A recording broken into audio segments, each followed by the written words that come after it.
ಉಡಾಯಿಸೋ ಖಾರ ಬಣ್ಣ ರುಚಿಯನ್ನು ನೀಡುತ್ತದೆ. ಮೆಣಸಿನ ಪುಡಿ ಚಿಂದಿ ಉಡಾಯಿಸೋ ಖಾರ ಬಣ್ಣ ರುಚಿ. ನಾನು ಅದ್ರ ಬಗ್ಗೆ ಈಗ ಪಾಮ್ಗಾಮಲ್ಲಿ ನಡೀಲಿ ಎಲ್ಲಾರ ನಡೀಲಿ, ಮಾನವನಾಗಿ ಬದುಕಬೇಕು, ಮಾನವ ಗುಣಗಳನ್ನು ಹೊಂದಿರಬೇಕು, ಮಾನವ ಸಮಾಜ ಆಗಬೇಕು, ಮಾನವಕ್ಕೆ ಏರುಪೇರು ಅಂತಕ್ಕಂಥದ್ದು ಬರಬಾರ್ದು.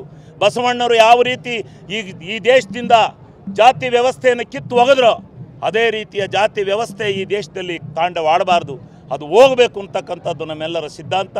ಅದಕ್ಕೋಸ್ಕರಲೇ ಏನು ಬಸವಣ್ಣವರು ಅವತ್ತು ಜಾತಿ ಸಂಘರ್ಷಕ್ಕೆ ನಾಂದಿ ಆಡಿದರು, ಅದು ಮತ್ತೊಮ್ಮೆ ಆಗಬೇಕು ಅಂತಕ್ಕಂಥ ದೃಷ್ಟಿಯಿಂದ ಇವತ್ತು ಬಸವಣ್ಣವರ ಜಯಂತಿಯನ್ನು ನಾವು ಆಚರಣೆ ಮಾಡ್ತೀವಿ. ದೇಶದಲ್ಲಿ ಈ ಸಂದರ್ಭದಲ್ಲಿ ಯುದ್ಧದ ಮಾತುಗಳು ಕೇಳಿಬರ್ತಿದೆ. ನಮಗೆ ನಾನು ಯುದ್ಧ ಇದೆಲ್ಲ ದೊಡ್ಡರಿ ಬಿಟ್ಟು ವಿಚಾರ.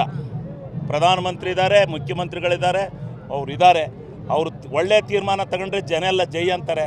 ಒಳ್ಳೆ ತೀರ್ಮಾನ ತಗೊಳ್ಳದೇ ಇದ್ದರೆ ಜನರು ಮನಸ್ಸಿನಲ್ಲಿ ಕೊರಗ್ತಾರೆ. ಅದು ಅವ್ರಿಗೆ ಬಿಟ್ಟಿದ್ದು, ಅದನ್ನು ನಾನು ಈ ಸಂದರ್ಭದಲ್ಲಿ ಹೇಳೋದಿಲ್ಲ. ಒಟ್ಟಿನಲ್ಲಿ ಈ ಮನುಕುಲ ಮತ್ತೊಮ್ಮೆ ಎಚ್ಚೆತ್ಕೋಬೇಕು, ನಾವೆಲ್ಲ ಒಂದಾಗಿ ಬಾಳಬೇಕು ಅಂತಕ್ಕಂಥದ್ದು ನಮ್ಮ ಸಿದ್ಧಾಂತ.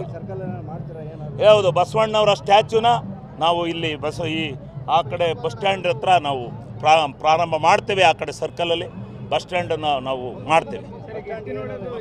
ಬಸ್ ಸ್ಟ್ಯಾಂಡಿಗೂ ಬಸವಣ್ಣವ್ರ ಹೆಸರನ್ನೇ ಇರಿಸ್ತೀವಿ.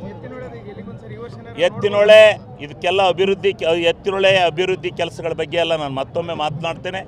ಇವತ್ತು ಮಹಾತ್ಮರ ಜಯಂತಿ, ಈ ಇಲ್ಲಿ ನಾವು ಜನನ ನಿಲ್ಲಿಸ್ಕೊಂಡು ಮಾತನಾಡ್ತಕ್ಕಂಥದ್ದಲ್ಲ, ಮುಂದೆ ಮಾತನಾಡೋಣ, ಅದ್ರ ಬಗ್ಗೆ ಎಲ್ಲ ನಿಮ್ಮನ್ನು ಸಂದರ್ಶನ ಮಾಡ್ತೀನಿ.